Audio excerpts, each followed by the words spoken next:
네, 1타 정치 시간입니다. 박영식 시사 에디터, 박진영 정치 비평가, 시사 비평가, 그리고 김환 한겨레 기자 모시겠습니다. 어서 오세요. 안녕하세요. 안녕하세요. 그래서 이승엽 감독이 예.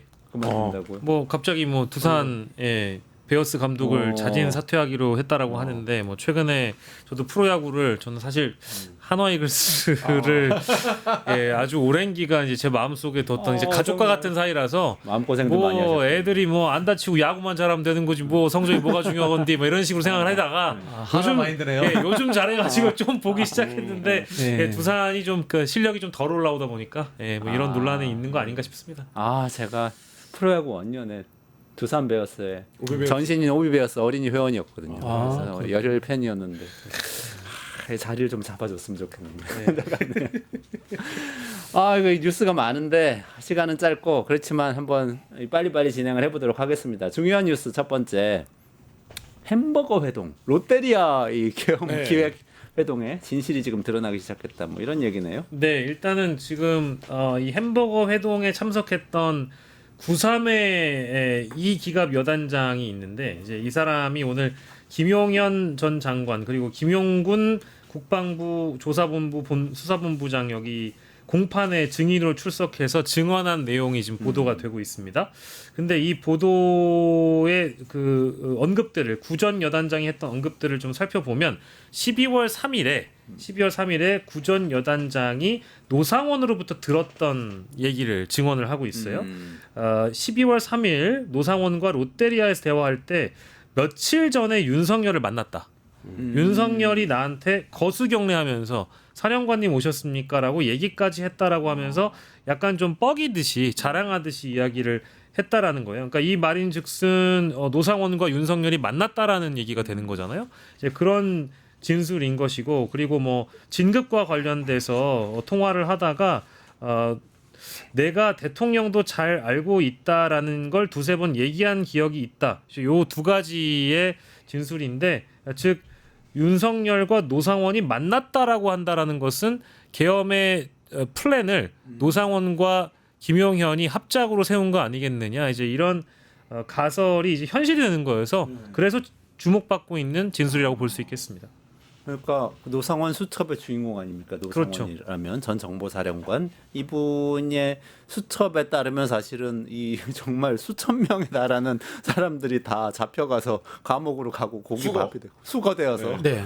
뭐 이런 계획이 무시무시한 계획이 있었다는 건데 이게 사전에 기획된 거 아닌가? 윤석열 씨하고도 논의한 거 아닌가? 재판에 이제 참여한 이런 거죠. 분들을 통해서 나오는 이야기를 들어보면요, 윤석열이 주장하는 계몽 차원의 계엄이 아니라 박정희, 네. 전두환이 했던 쿠데타처럼 잠기 집권을 위한 계획을 가지고 있었다라고 이렇게 이제 추정이 되더라고요. 네. 노상원이 이 전두환 이 당시에 뭐 삼천 교육대라든가 뭐 사회 정화 운동, 그다음에 부정 축제자들 축출 등과 같은 다양한 계획들을 세우고 있었다라는 그런 이야기가 있고요. 그다음에 이 선거 부정 관련해서도 지시에 의해 가지고 노상원이 만들어가는 과정이다. 뭐 이런 식의 추정이 될 만한 진술들이 재판 과정에 나오고 있답니다. 밖으로 새 나오진 않지만. 네. 그래요. 추가적으로 그리고 이제 이 구삼회 씨의 수첩에 자필로 이제 메모한 내용들도 이제 그 사진으로 찍혀서 증거로 제출이 됐는데 그 메모장 내용을 보건대 장관 지시라는 단어, 선관위라는 단어, 임시선거사무소라는 단어, 명단이라는 단어, 확보라는 단어, 이제 이런 단어들이 나왔다라고 하고요.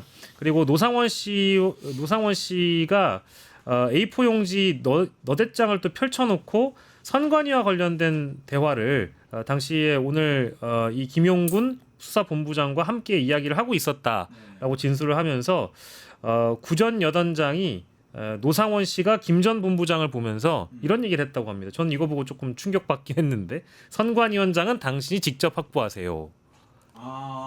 직접 잡아라. 예, 수거하고 체포하라는 얘기겠죠. 예, 이제 이런 얘기들이 또 함께 나왔다고 합니다. 재판에서. 자, 선관위원장은 윤석열이 임명한 사람이에요. 그렇죠. 자기 사람도 수고한다. 이거는 무슨 뜻인가 하면은 선거 부정을 조작하려고 한다라는 뜻으로 해석될 수 있는 겁니다. 우리 편이지만 상의하는 것이 아니라 선관위 전체가 부정 집단이다라고 해서 완전 수거해서 프레임을 만들어 버리겠다라는 그런 하나의 의도가 보이는 거죠. 전반적인 말하자면 소위 말하는 이걸 이제 군사 계획으로 보면 작전을 노상원 쪽에서 기획을 했던 것 같아요. 그게 이제 군에 있을 때 노상원의 전공이기도 했고 네. 그러면 이제 이 라인이 결국엔 윤석열이 내가 그 계엄을 해야겠다라고 생각을 했을 때 그걸 누구랑 먼저 상의를 했을까? 그럼 1차적으로는 김용현이겠죠. 네. 근데 이제 많은 저희도 이 노상원 관련된 취재를 했었지만 김용현이 그런 작전을 세우는 사람이 아니다라는 얘기들을 군 관계자들이 많이 하거든요. 그러니까 김용현이 빌린 머리가 노상원이었을 거고 그러면 결국엔 두 가지 경로가 있는 거 아닙니까? 지금 사건이 하나는 국회를 접수하는 병력이 필요하고 또 하나는 부정선거 관련된 선관위를 접수하는 병력이 필요한 건데 이 이제 말하자면 국회를 접수하는 병력은 수방사라든지 특전사 그리고 이제 경찰과의 공조 이런 이제 말하자면 현직 라인들이 진행을 한 거고 지금 이 노상원을 중심으로 한 정보사와 방첩사의 역할은 지금까지 잘 안 알려져 있거든요. 그러니까 지금 뭐 선관위 사무실에 갔었다 스카이데일리가 말도 안 되는 보도를 했던 그 건 정도가 알려져 있는데 근데 지금 여러 건들의 보도가 이후에 팔로우가 안 되고 있는데 뭐 예를 들면 판교에 모여 있었던 오비 정보사 오비들 그다음에 판교에 정보사 안가가 있습니다. 이 정보사 안가에 있었다는 이제 말하자면 회동을 했었다는 수십 명, 뭐 100여 명에 달하는 정보사 요원들 이런 요원들의 역할이 뭐였냐? 이거는 사실 수방사나 지금 언론에 이름이 많이 나온 뭐 특전사령관이나 수방사령관이 지휘하는 병력은 아니거든요. 그러면 요 병력을 포함한 어떤 모종의 임무를 노상원이 담당을 했고 지금 이제 나온 진술로 보면 작년 한 2월 3월부터 계속 이제 비상계엄에 대한 빌드업이 이루어지지 않습니까? 그 이제 김용현 공소장과 재판 기록에 나오는데 그러면 말하자면 그때 서로 모여 앉아서 그냥 얼굴 대면하고 그냥 이런저런 세상 한탄하진 않았을 거잖아요. 그러면 뭔가의 어떤 작업들이 있었을 텐데 뭐 개업을 하면 뭐를 어떻게 할 건지 뭐 이런 것들에 노상원이 어떻게 관여되어 있는가 이런 부분들이 지금 밝혀져야 되는 대목입니다. 진짜 내란 사건은 뿌리부터 다시 수사해야 된다는 그런 생각이 들 수밖에 없는 게 지금 이게 충동적으로 계엄을 해버리는 게 아니고 예전부터 아주 철저하게 기획돼 왔다는 게 자꾸 계속 하나하나 나오잖아요. 그 국민의힘 시도지사들한테 제가 물어보고 싶은데요. 윤석열이 집권 초에 시도지사들 모아놓고 회식 같은 거 하고 난 뒤에 술 취해서 한번 싹쓸이 해야 돼 계엄해서 이런 이야기를 했다는 소문이 지방에도 싹 돌았어요 이미. 그래요? 이분들이 모른 척할 뿐이지. 윤석열은 늘 그런 장기 집권 박정희 전두환처럼 되고 싶다라는 망상을 가지고 있었던 거죠.